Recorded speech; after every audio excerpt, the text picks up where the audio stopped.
पुण्यात्माओं, सत्संग के अंदर परमात्मा की याद दिलाई जाती है, आत्मा और परमात्मा की स्थिति बताई जाती है, कौन से कर्म अच्छे हैं कौन से बुरे हैं ये याद दिलाई जाती है। और आपको जो मिशन से जुड़ता है, जो भगवान चाहता है, उसको स्ट्रिक्टली कहा जाता है कि ये पाप नहीं करोगे, ऐसा नहीं करोगे तो तुम सफल होगे, सच्चाई है ये। तो फिर वो आपके क्रियावान कर्म भी बदलवा दिए जाते हैं। जैसे कोई शराब पीता है, कोई चोरी करता है, कोई मिलावट करता है, कोई जारी करता है, कोई और बकवाद करता है, वो सब छुटवाई जाती है। वो क्रियावान कर्मों को भी चेंज कर दिया जाता है।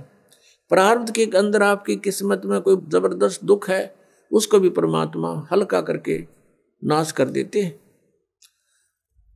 परमेश्वर शरण में आने से आई टले बला, और जय मस्तिष्क में जय भाग्य में सूली होवा कांटे में टल जा। यदि आपके भाग्य में कहीं मृत्यु दंड लिखा हो, कहते कांटा लाग के, मनमान ने ठोकर लाग के, अंगूठा फूट के जीवन बच जा। इतना हल्का करके परमात्मा, वो कबीर परमेश्वर, आपके प्रारब्ध में लिखे हुए पाप कर्म का विनाश कर देते हैं।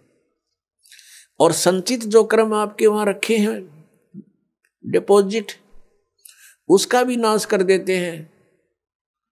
क्या बताते हैं परमेश्वर अपनी महिमा, आप ही बतावें आकर के। जब ही सतनाम हृदय धरो, भयो पाप को नाश, जैसे चिंगारी अग्नि की भाई पड़े पुराने घास। हमारे संचित कर्मों का ढेर लगा पड़ा है। हम आप जी को अब मिली है सत्य साधना, जो सच्ची साधना करनी चाहिए थी। इस सत्य साधना को ना करके हम जितने भी क्रियाएं करते थे वो शास्त्र विधि को त्याग कर मनमाना आचरण था। वो भगवान के विधान के विपरीत था। श्रीमद् भगवत गीता अध्याय नंबर 16 के श्लोक नंबर 23 में लिखा कि अर्जुन, शास्त्र विधि को त्याग कर जो मनमाना आचरण करते हैं, अर्थात मनमानी पूजाएं करते हैं, शास्त्र जो शास्त्र अनुकूल नहीं है, तो उनकी न तो गति होती है और न ही उनको कोई सुख होता है और न ही उनको कोई सिद्धि प्राप्त होती है, अर्थात यूजलेस। और इन तीन कामों के लिए ही हम भगवान की भक्ति करते हैं। और वही उन साधनाओं से कोई लाभ नहीं होता जो शास्त्र विधि को त्याग कर मनमाना आचरण करते हैं। तो उन क्रियाओं से हमें पुण्य बना नहीं, भक्ति धन जुड़ा नहीं। और जो साधना हम करते थे शास्त्र विधि को त्याग कर, उससे पुण्य के स्थान पर पाप बनते रहे। हम जिस लोक में रह रहे हैं ये काल का लोक है। यहां सुख नहीं, यहां तो सारा निर्दयी कार्य है इस भगवान का। क्योंकि जिसका नाम काल है, जो है ही कसाई, तो वहां सुख कैसे हो सकता प्राणी को। अब इसने ये खुद कहता, गीता जी अध्याय नंबर 11 के श्लोक नंबर 32 में श्रीमद् भगवत गीता में, कि अर्जुन मैं काल हूं और सबको नष्ट करने के लिए प्रवृत्त हुआ हूं। अर्जुन 11वें अध्याय के 21वें श्लोक में कह रहा है कि ये भगवान, आप तो देवताओं को भी खा रहे हो, आप तो ऋषियों के भी खा रहे हो, और इस ऋषियों का समुदाय आपके आगे हाथ जोड़ रहा है, मंगल हो, बख्श दो। आप तो इनको भी खा रहे हो। ये कहता मैं तो काल हूं भाई, मैं ना छोड़ दूं किसी ने, और तू ना युद्ध करेगा तो भी मारूंगा इनको, ये तो मार रखे मैंने। तो पुण्यात्मा जो खुद न्यों का मैं काल हूं और उसको हम भगवान मान रहे, हम तो सांप पूज रहे थे, सर्प। अब श्री कृष्ण काल नहीं थे। श्री कृष्ण जी ने इस गीता के ज्ञान से पहले अपने आप को कभी काल नहीं कहा और उसके बाद कभी अपने आप को काल नहीं कहा। ये तो काल जो है ये 21 ब्रह्मांड का स्वामी है और ब्रह्मा विष्णु महेश का ये पिता है। ब्रह्मा विष्णु महेश जी की दुर्गा माता है और ये इसको श्राप लगा हुआ ब्रह्म को, इस काल काल कहो चाहे ब्रह्म कहो, ये काल रूपी ब्रह्म भी कहलाता है। तो उस श्रापवश इसने 1,00,000 मानव शरीरधारी प्राणी नित आहार करना पड़ता है, और उसके लिए हमें यहां रोक रखा है इसने। अब जैसे कसाई बकरे पालता है,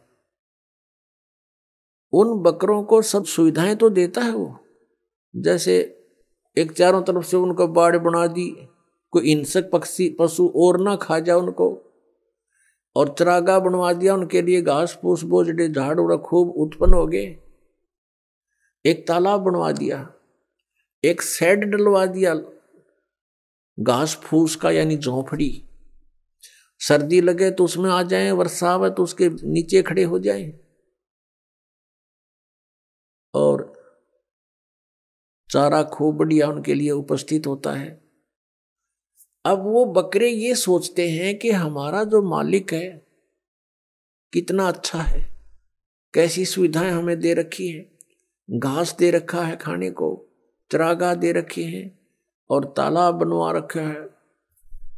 अब उन बकरों की इतनी ही बुद्धि काम करती है, लेकिन वो उस समय को भूल जाते हैं जब आता है कहीं से उसको ऑर्डर 20 बकरों का, 10 बकरों का, बकरियों का, तो वो क्या करता है, जाकर के उनसे लेकर डंडा और छांट लेता मोटे मोटे। अब उसमें किसी का बेटा मरो, चाहे किसी की बेटी कटो, चाहे माँ कटो, चाहे बाप मरो, वो ना देखता है किसका बेटा है, किसकी माँ है, इसकी माँ का क्या हाल होगा, रोएगी, इसका बच्चे रोएंगे, तो वो तो उनको निकाल लाता है, वह नहीं सोचता, उसके मन में भी ना आती है बातें, उसने तो छांटने हैं मोटे मोटे, और जाके कड़च करवा देता, कटवा देता है। तो यही हालत आप जी की हमारी यहां पर हो रही है। आप देखते हो दुर्घटना में परिवार नाश हो जाता है, वैसे किसी आपदा में जैसे भूकंप आ गया, वहां पर अक्षेत्र नष्ट हो जाता है, किसी परिवार के 4 मर गए, 5 मत, किसी के 6 मत, 4 3 मर गए, कुछ बालक बचे, किसी का बाप बच गया। तो ये स्थिति हमारी यहां पर है, जैसे वो कसाई के बकरों की होती है। और हम ये सोचते हैं देखो कितना अच्छा भगवान है, कितनी अच्छी पृथ्वी दे रखी है, इस पर अच्छे नाना भिन्न भिन्न प्रकार के फल फ्रूट हैं, काजू किस्म सेब संतरे, कभी झरने बह रहे हैं, बढ़िया दरिया बह रही हैं, नीचे जल है, बहुत अच्छा वातावरण है, और हम संतान उत्पत्ति करते हैं और खाता वो है। लेकिन हम सोच नहीं पाए कि ये हो क्या रहा है, ये क्या हो रहा हमारे साथ, क्योंकि हमारी बुद्धि इतनी कमजोर बना दी इसने, और ऐसा शरीर में हमें फिट कर दिया कि हम ज्यादा सोच नहीं सकते। इसमें कभी कुछ हो रहा है, कभी कोई बीमारी या टेंशन, 100 प्रकार की समस्या इसके अंदर। तो ये ज्ञान भगवान ने आके बताया कि तुम यहां इस काल के लोक में रह रहे हो और यहां तुम सुख खोज रहे हो। तो जो प्रसंग चल रहा है कि ये पाप कर्म का नाश नहीं कर सकते और ये खुद भी दंड भोगते हैं। ब्रह्मा विष्णु महेश के पिता हैं ये काल भगवान, और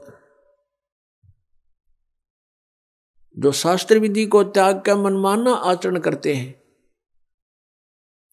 तो हम ऐसे लोक में रह रहे हैं कि उस शास्त्र अनुकूल साधना करेंगे तो कुछ पुण्य तो हो जाएंगे,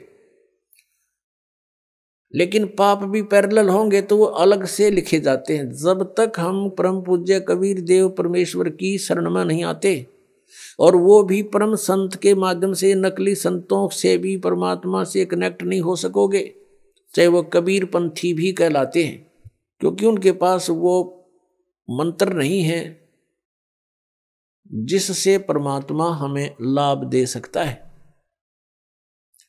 अब जैसे कोई गणते जांडी काटे तो को प्रॉपर वे थोड़ा ही है, वो तो बकवाद है।